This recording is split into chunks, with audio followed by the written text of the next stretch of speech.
ఏంటి మరి కసిరెడ్డి వారు ఏంటి ఆయన ఎంతవరకు వచ్చాడు ఏంటి కసిరెడ్డి ఇప్పుడు కసిరెడ్డికి ఎవరైతే ఆ మనీ ట్రాన్సాక్షన్ చేసినటువంటి ఆ చాణిక్య అనే అతను కూడా దుబాయ్ నుంచి వస్తే పట్టుకున్నారట పోలీసులు అతను కూడా విజయవాడ తీసుకెళ్తున్నారనేటువంటి సమాచారం ఏంటి ఇప్పుడు కొత్తగా వచ్చిన అప్డేట్స్ ఏంటి నిన్న మనం ఇదే టైంలో చెప్పాం సార్ వితిన్ 1-2 డేస్ లో కొన్ని అరెస్టులు ఉండబోతున్నాయి అని సో చాణిక్యను కూడా ఈరోజు చాణిక్య దుబాయ్ నుంచి వచ్చాడు పట్టుకున్నారు సార్ ఇంకా 2 అరెస్టులు ఉండబోతున్నాయి నిన్న చెప్పాం 2 అరెస్టులు ఉండబోతున్నాయి ఆ చాణిక్య అనేటటువంటి పర్సన్ కీలకం ఓకే రైట్ ఈ అసలు ఇన్వెస్టిగేషన్ కి సంబంధించి కసిరెడ్డి రాజశేఖర్ ఎవరైతే ఉన్నారో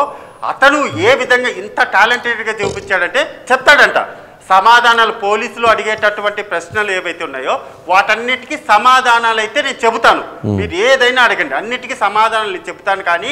లాస్ట్లో మీరు చెప్పినటువంటి ప్రశ్నలకు నేను సమాధానాలు ఏవైతే చెప్పానో వాటన్నిటికీ మీరు ఇచ్చేటటువంటి స్టేట్మెంట్ ఉంటుంది సార్ ఏదైనా సరే ఒక విషయంలో స్టేట్మెంట్ ఇది రాపించుకున్న తర్వాత కింద సంతకం పెట్టించుకోవాలి ఆ సంతకం పెట్టమంటే మాత్రం నేను పెట్టను ఎందుకు పెట్టను అని చెప్తానంటే ఇప్పుడైతే అన్నీ చెప్తాడు ఆ తర్వాత ఇన్ ఫ్యూచర్లో కోర్టుకు వెళ్ళేసి నా చేత బలవంతంగా సంతకాలు పెట్టించాడు అని చెప్పడం ఒకటి నేను చెప్పకపోయినా సరే వీళ్ళు ఇలా చెప్పించారు అందుకోసమైతే నాతో ఇలా చేయించారు అని చెప్పడం కోసము ఈ విధమైనటువంటి డ్రామాలు అయితే కసిరెడ్డి రాజశేఖర్ అయితే మొదలు పెట్టారు సార్ అండ్ మోర్ ఓవర్ పర్సంటేజీల గురించి అయితే ప్రధానంగా కూడా విచారణ జరిగింది ఎవరెవరు తీసుకున్నారు అంటే ఆయన చాలా సింపుల్గా స్ట్రైట్గా కూడా చెప్పినటువంటి అంటే ఆబ్దర్ ఇక్కడ కూడా సంతకం పెట్టకపోయినప్పటికీ కానీ వైఎస్ జగన్మోహన్ రెడ్డికి సంబంధించినటువంటి ఓఎస్డి ఎవరైతే ఉన్నారో అతనికి నేను వాటాల రూపంలో పర్సంటేజీలు ఏదైనా వాటాలో లేకపోతే పర్సంటేజీలో ఏదైనా పేరైతే పెట్టుకోవచ్చు డబ్బుల బ్యాగులు మూటల బ్యాగులు అయితే నేను తీసుకెళ్ళి ఇచ్చాను మనీ బ్యాగ్స్ ఏవైతే ఈ పదం వాడేస్తారు అక్కడ మనీ బ్యాగ్స్ ఏవైతే ఉన్నాయో అవి వెళ్ళాయి అవి వైఎస్ జగన్మోహన్ రెడ్డికి సంబంధించినటువంటి ఓఎస్డీకి వెళ్ళాయి అని చెప్పారు అంటే ఓఎస్డీకి వెళ్ళాయి అంటే జగన్ వెళ్ళినట్టే కదా సార్ అంటే తేడా చెప్పారు తేడా ఉండదు ఇటు నుంచి అటు ఇటు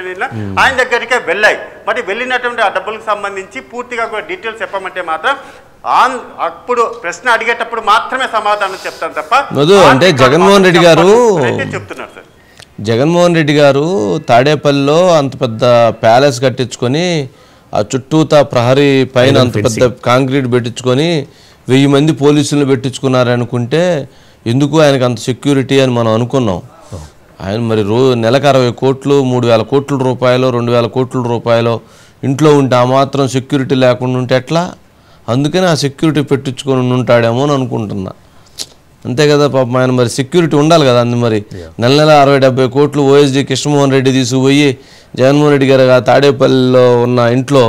ఎక్కడో ఒక దాంట్లో పెడతా ఉంటే మరి సెక్యూరిటీ లేకపోతే కష్టం కదా మనం ఇంతకుముందు కూడా గతంలో ఒకసారి ఎలక్షన్ ముందు ఒక కార్వాన్ వెహికల్ ఒకటి లోపలికి వెళ్ళింది రివర్స్ చేసుకుని వెళ్ళింది వచ్చింది ఆ వెహికల్లో డబ్బులు ఉన్నాయా డబ్బులు వెళ్ళినాయి అని చెప్పి ప్రచారం జరిగింది ఇప్పుడు అనిపిస్తుంది అది నిజమే అని దాంట్లో ఆ రోజు పూర్తిగా నమ్మలేదు కానీ మనం కూడా కానీ నిజమే అని అనిపిస్తుంది ఏమోదు సరే అయితే